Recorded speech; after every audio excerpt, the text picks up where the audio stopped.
Her name was Amara, a name that meant grace, though her life, for the longest time, bore no trace of it. She was just 8 years old when the accident happened.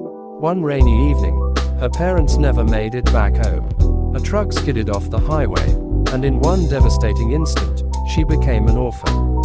The next chapter of her life began with her aunt, her mother's only sister. A woman with a heart as cold as the stone walls of the house she brought Amara into. While other children went to school, Amara scrubbed floors. While others wore uniforms and carried backpacks, she wore faded hand-me-downs and carried water on her head for miles. She cried into her pillow most nights, her tiny voice whispering prayers no one seemed to hear. But deep inside her, a stubborn fire flickered. At 14, she ran away. She cleaned dishes at roadside restaurants, slept behind market stalls, and begged for food. But she was free, and she was determined. Years passed. She found work as a cleaner in a small tailoring shop. Quiet and watchful, she began to observe how they cut, stitched, measured. When no one was looking, she practiced with leftover fabrics. Her fingers, used to scrubbing and suffering, learned to create beauty. One day, a wealthy woman named Mrs. Daniels came into the shop.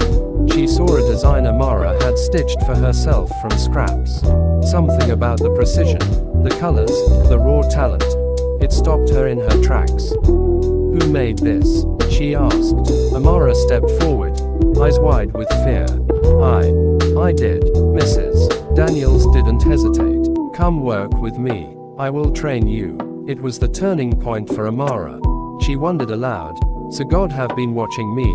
For the first time in her life she believed in her name and loved it like gold.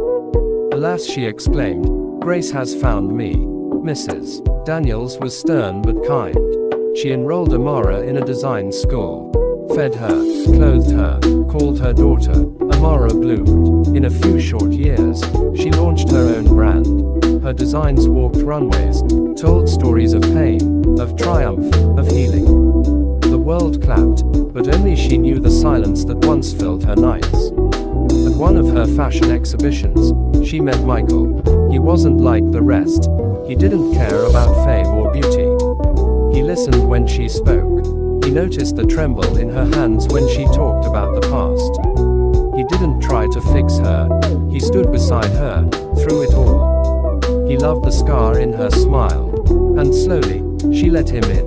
One rainy night, much like the one that took her parents, he looked into her eyes and said, "You don't have to cry."